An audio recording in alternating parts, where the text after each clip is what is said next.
Not bad for a Greens chairman and a golfer, huh? That's very well done. Thank you. It's my pleasure to be here with you. Thanks is always in order. I grew up not far from here, so I'm always happy to get this way. Thanks to the MGA and the USGA. I've been a friend of the USGA a lot longer because I've been a friend with them in all the places that I've worked. My relationship with the MGA has been more since I've been here, and I've really valued that. Gene Westmoreland especially has always been a good friend. But really, the people I'm here to represent is the Metropolitan Golf Course Superintendents Association, which is by far the most professional organization of superintendents I deal with around the world, and I can tell you I deal with them around the world. It has always been a pleasure for me to interact with them and in many cases represent them as a long-time member since I was 17 years old, which is a lot longer back than I'd like to remember many times. So it's always a pleasure to be here to do that. It's funny that he talks about the evolution of green speed. It sort of mirrors the evolution of the environmental issues. Mowing height started dropping as soon as the environmental hammer started dropping on our industry, right when I finished up my PhD in 1990. My first job out of college with my PhD was as an environmental specialist on the faculty working with the turf program at Michigan State University, and I was sort of hired to overlook this, and that definitely shaped the trajectory of my career. And I thought Dave's comment about disease control is a lot harder. We used to have a lot bigger hammer than we used to use. Now it seems like we're hitting it with a tack all the time, and yet I find the mastery of the golf superintendent, I'm always amazed at the mastery of the golf superintendent to actually manage in a much more difficult situation. In fact, we published a paper looking at how the climate has changed over the last 50 years and how that has increased disease pressure, particularly for common diseases like dollar spot. I'm not here to talk about any of that, but since I knew I would be in a room full of folks who probably read the Wall Street Journal, I've been at it for the last several years reading the Wall Street Journal as about as left as you can get of things. I thought it'd be nice to sort of know what the other side was thinking about this. So I picked this up on a regular basis, and yesterday was a journal report on the economics conference that the journal held about environmental stuff. And there's two issues in here that I think are incredibly pertinent to the discussion we're about to have for the next 15, 20 minutes. That is the commoditization of water and the impact of hydraulic fracturing for natural gas on the business world and the energy industry. And they are highlighted in here. There is a woman who works for a company that used to be part of the ITT Corporation called Xylem Inc. Now, for us plant people, we know exactly what Xylem is. For the rest of you people who don't understand or don't remember high school biology, Xylem is where water flows. This is a global water company that is in the business of making sure how to distribute water, get paid for it, and generate income from it. I am the political talk for today. I am obviously a scientist by trade, but I can no longer operate in my profession without understanding the politics of what I do, and no longer can you. There are 26 bills in draft form at the New York State Legislature in some way, shape, or form. 10 that have been passed in at least one house that will directly impact the operation of golf courses in New York State. These are the politics of hydraulic fracturing in New York State. This is a process of drilling that's been developed in the last few decades where we can access energy in natural gas or in North Dakota in the form of oil in places where we never could. You can literally drill 2 miles horizontally with this technology. So we are accessing reserves of oil that have made us, the United States, the largest oil producer in the world, greater than the Middle East. This is there because the public in these areas have either banned, considering a ban, or creating a moratorium for the accessing these mineral rights in these communities. And I don't have a pointer if there is anyone.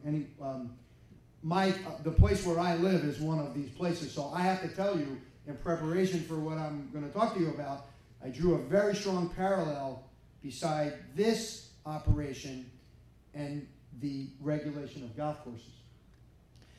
Ed Brockner, who is the executive director of the Met Superintendents, was at a meeting where we started kicking this thing off with the leadership of Ken Benoit, Bob Nielsen, Blake Halderman, up at Cornell. It's always good to get people to like Cornell when they come up on a beautiful fall day and the sun is shining. I can tell you, not a common day in upstate New York. Ed sat there and said, we got to do this because golf has a long history of integrity and calling penalties on ourselves.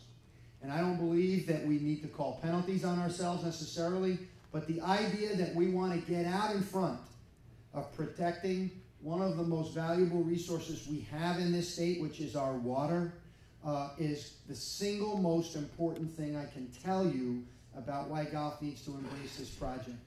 This is what golf is about. We don't need people to regulate the things that we're doing if we're holding true to the things we care about. Now that puts a lot of responsibility on us in a lot of ways, and in many ways, assuming that responsibility is what this project is about. We've got a lot of great water, of course, the Great Lakes states, the Finger Lakes where I live, the Peconic Bay Estuary, which I know all the guys out on the East End have been involved in some nutrient management planning with regard to that particular resource. We have watersheds, and if you go to Europe, this is the way they regulate in Europe. They don't care what country you're in. They care what you do, how it impacts the water of the people in that area. It is a whole different way of looking at the regulatory environment beyond our typical regulatory or municipal boundaries. Beyond the watersheds are the reliance we have on private wells throughout New York State and the protection that those things require because we rely on them for our drinking water sources. And this is where the rubber hits the road in the future, and that is, of course, the world I live in. At the university course, one of the things we are paid to do on a regular basis is deliberate where we think we're going to be. I'm not interested in researching for things that we may have to, problems we've created. My job is to research, to look forward for the things that we're doing. And what we know is, if you look really closely at this graph, this is a water supply sustainability index generated by a variety of environmental groups and industry organizations who have come together. And basically the red is where they don't have water, and they're not going to have it in 2050. And where it's not red is where we've got the water. And if you think for 1 minute that the discussion they're having about that pipeline from the oil sands in northwest Canada down to the Gulf states in Louisiana is not going to be the same discussion we're going to have about a pipeline that's going to take water from the places that have it to the places where people want to live, you are grossly kidding yourself. New York State is looking at water as a commodity. And when you have a commodity, you're looking at two things primarily. How much of it do you have, and how good are you at keeping it in good shape? And we are part of the issue, and this project is directly part of the issue. That that New York State's concern for the commodity of water that they have. Water withdrawal permits. How much is everybody using? I don't think New York State wants to ship off stuff that we need, right? Because we still want people to move to New York and live here and see a high quality of life here. But for sure we want to know what we have that we can move, and how we're going to move that resource. So obviously there's going to be some attention to how much we're using. The other side of it is, what kind of shape is it in? And you can bet, and I learned this when I first got here, the New York City watershed, as it progressed, and the memorandum of agreement that was enacted upstate to protect the water supply upstate that services the population here. The amount of regulations and things that were done to regulate farmers and other land-based businesses to make sure they were preserving the quality of that water.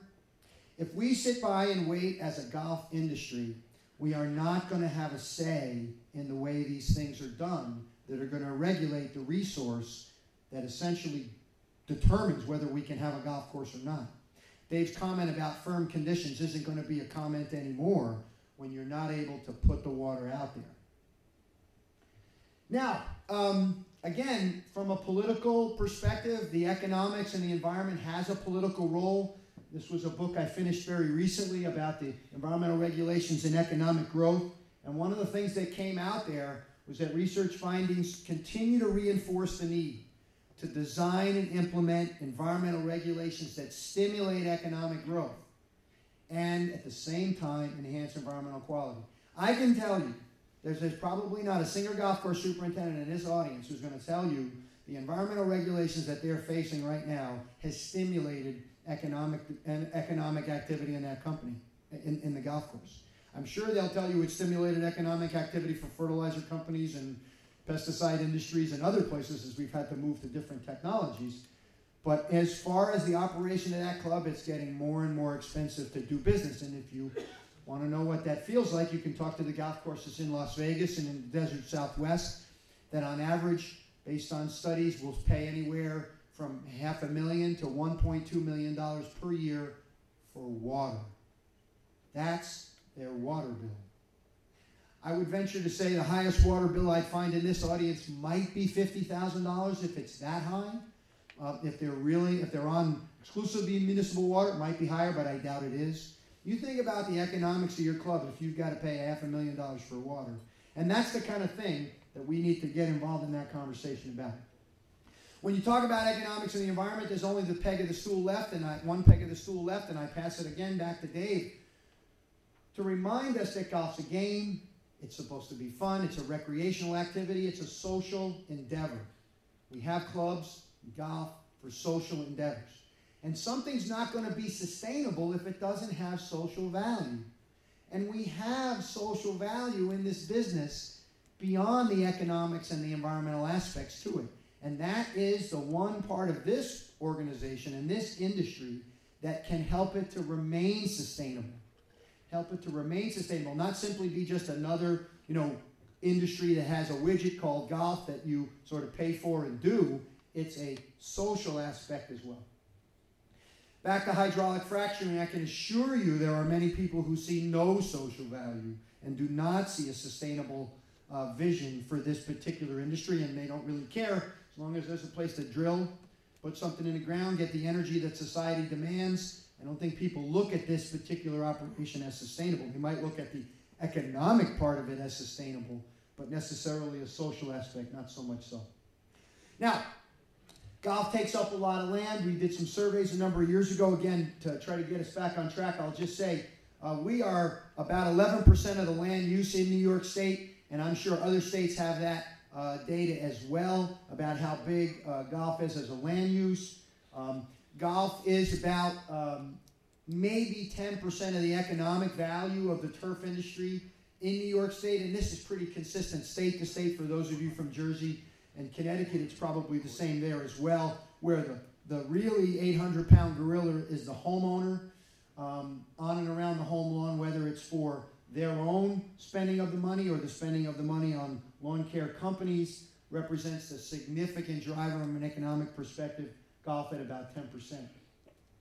Now, back in 2000, after about $15 million worth of research and a decade's worth of effort underway, the USGA and their commitment to environmental research really concluded that except for a few outlier circumstances with phonamifos, nemacure, or extremely high-risk conditions, golf courses are very compatible with the quality with a quality environment, and you can see it. Many of us know it. We don't need to tell it, but the fact is, we don't need to talk about this thing internally. I'm telling you what I think we've got to do internally, so that we can put the right external face on this industry that I believe it needs to survive the political environmental challenges it's going to face in the future.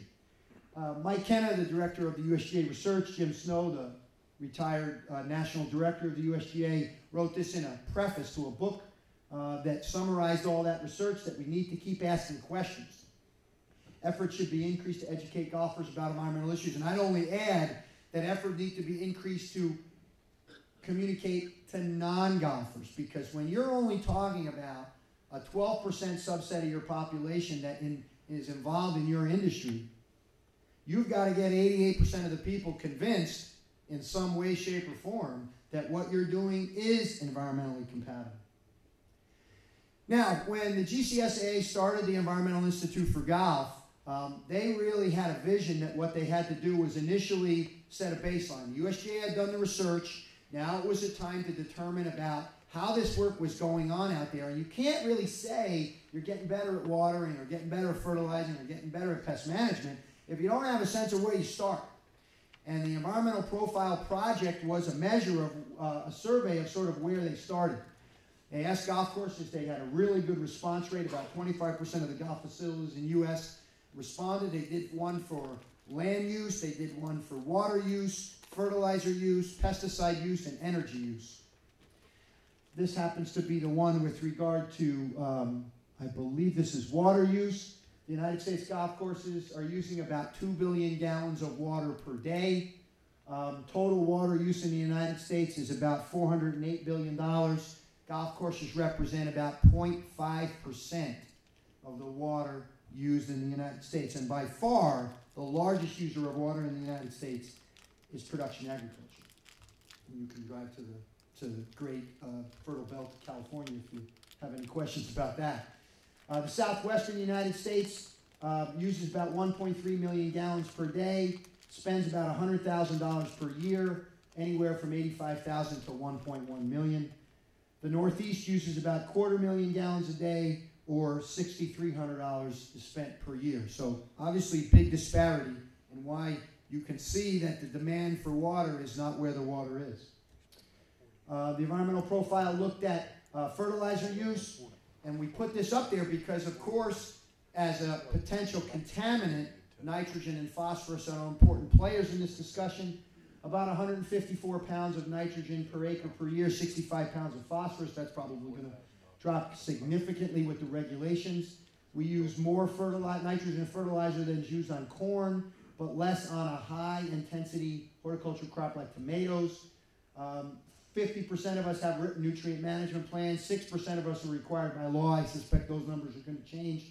9% currently have restricted applications of fertilizer, with the north central and northeastern United States the most regulated. Now, from a pesticide perspective, I'm only going to draw on one graph here. There's an enormous amount of information that you can access in the Environmental Institute for Golf's website. I'd encourage you to do that. All these profiles are available for you out there. But when I look at things like, what percentage of golf courses have impervious floors in their mixing loading areas, and I see less than 50%, I'm going to second what Ken said. This is really an abomination. The environment is at the greatest risk where the pesticides are stored and handled, not where they're applied. Now, that's where they see us doing it. But is that where really we know when we're spraying a 1% solution on the golf course, where the environment's at the greatest risk? Anyone that knows anything about this topic knows that's not where we're at risk. Where we're at risk is in our infrastructure, in our storage infrastructure, in our handling infrastructure. And we can't sit by any longer and expect people to ignore that externally. Now, we can ignore it internally all we want, but I'm here to tell you, I started my job in Michigan as an environmental specialist because they passed a law requiring people to have mixing loading facilities. Now, here's what I can tell you. I'd rather we figured that out than have to deal with the ridiculous regulation that I had to try to educate people on in Michigan 20 years ago. So this is part of what I'm talking about. We're either going to get out in front of this thing, or we're going to sit at these meetings and piss and moan about, oh man, another law, another 50 grand I got to spend to do that. Well, we're either going to get out in front of it, or we're going to face the consequences, and we are vulnerable. The idea of a best management practice actually has its genesis in the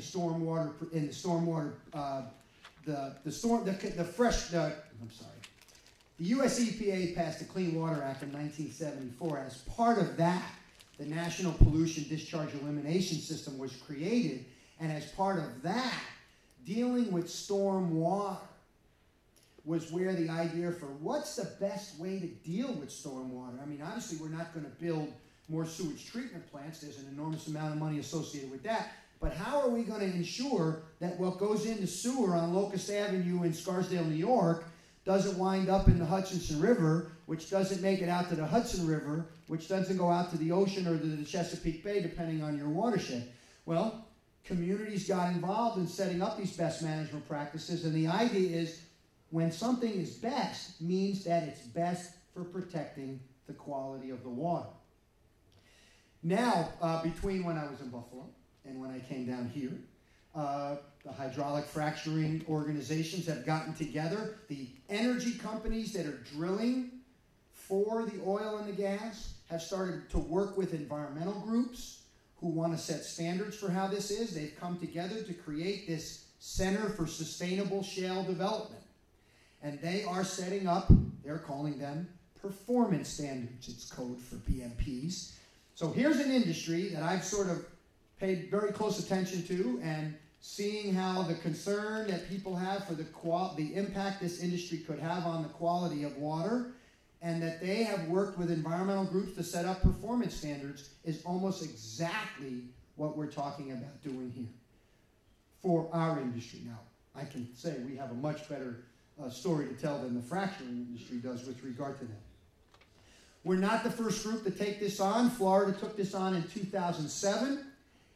And this manual is now listed as a link to on the Florida Department of Environmental Protection page. So if you're concerned about golf and the environment in Florida, you can go right to the governing body of the environment in Florida and access a set of practices that tell you the way golf courses are managed in the state of Florida. So it's been very successful there.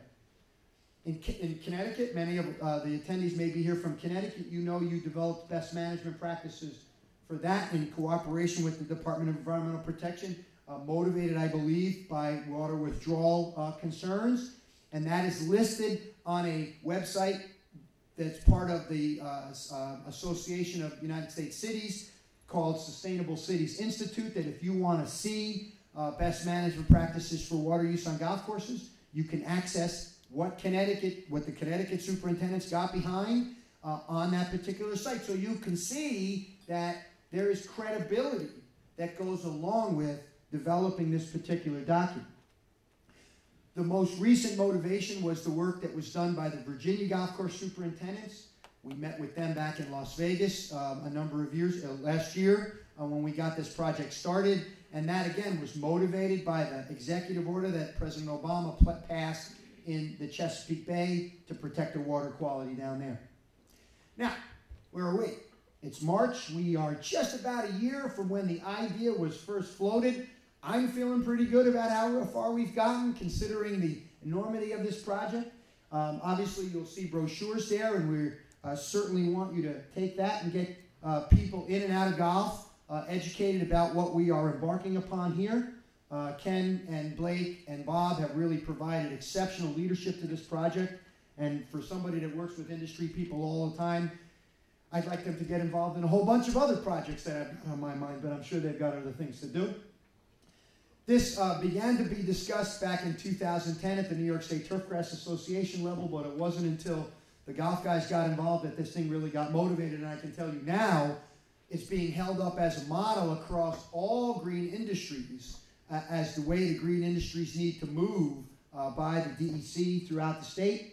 We did some draft chapter work up until December of 2012. We've taken a little bit of a break, and now we are embarking on web design development. Initially, we are the first group that's going to do their best management practices exclusively on the web.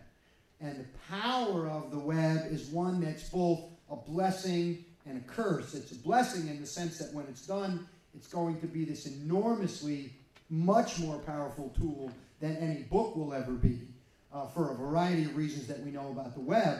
But more importantly, the struggles we're having designing information for the web from people who are sort of learning this technology as we go. So one of the ways we want to sort of access the power of the web is by having a decision tree, and we're working on developing this, really going through a number of iterations with the leadership of the committee to do this. But basic questions about what are BMPs, all of these things will be hot linked. And decision trees where you can ask yourself about site assessment, review your operation, determining where you got to go, understanding your environmentally sensitive areas, understanding how to align what you do with best management practices so superintendents can go through over time and essentially in the second phase of this project really work through an auditing system so you can have a sense of where you're at. Now I can tell you, Your insurance companies are going to be interested in this. If they know that you're adhering to a system of best management practices, you know, just like safe driver discounts, they're going to, I would suspect, reward you for that commitment to that level of environmental protection, and particularly as it comes to infrastructural investment. But aligning your turf grass management programs means, you know, for the guys growing the grass, you know, we're going to go through the nitrogen cycle. Where are you going to lose nitrogen in this? Make sure you understand the regulatory environment. Make sure you understand what our New York State recommendations are, what New York State-based information is, and why it's important to adhere to that. Basic stuff for non-golfers to understand, you know, right product, right amount, right time. Understanding the role of leaching. You know, this is nuts and bolts of it. That's why I'm sort of whipping through it. I don't expect you to really sort of understand it, other than to be aware that we're getting into this kind of depth with this work.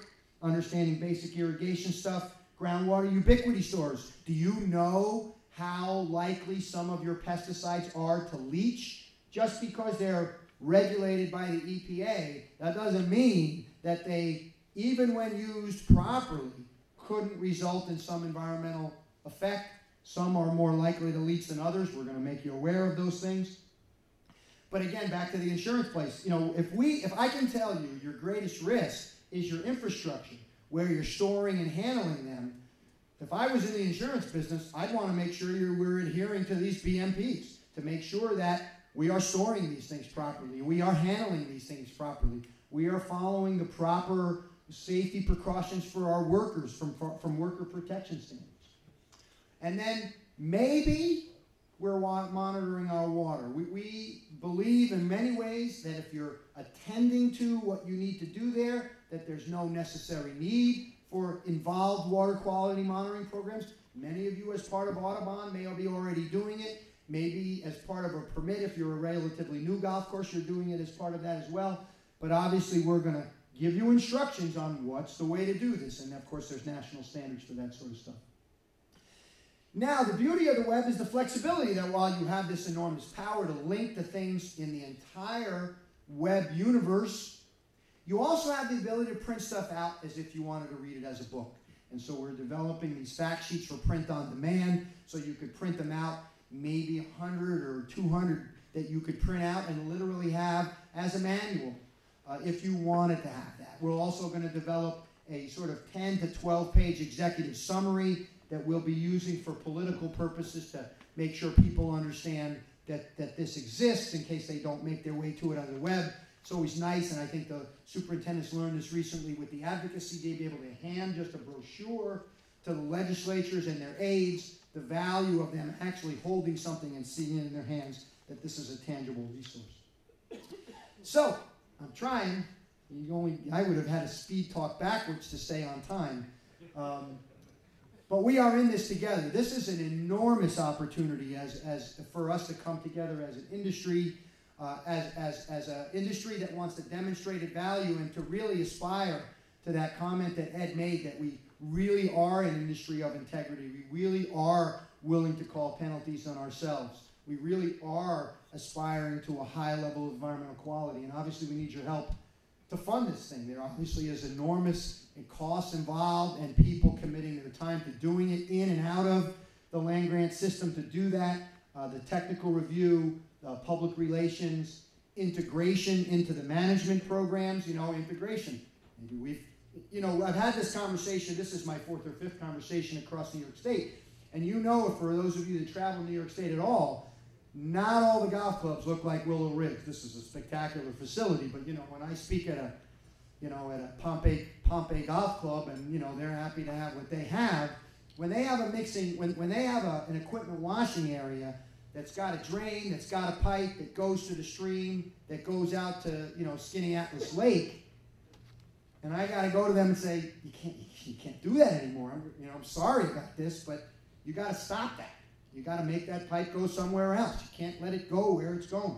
That creates a lot of frustration. So the leadership of this group, the fundraising, the sort of broader picture perspective as golf as an industry in New York has to be embraced. And then over time, implement these things and then begin to align what we do to the practices that we say are the best. So with that, I don't know, the question thing is we're way past time, so if there are any, I can take a few. Otherwise, I'll thank you in advance for your support and bring up Ken, the real sort of motivation behind this and his leadership at Glen Arbor Club. I know Ken paid attention to Ken for quite a while in his environmental leadership at Glen Arbor. And I don't know if we've been recognized, but Matt Seplow was the originator of the MGA, I believe, Art Weber Award. And I don't know if Matt's here, but Matt was completely embarrassed and awestruck and unable to get a word out of his mouth at the golf industry show, and also should always be recognized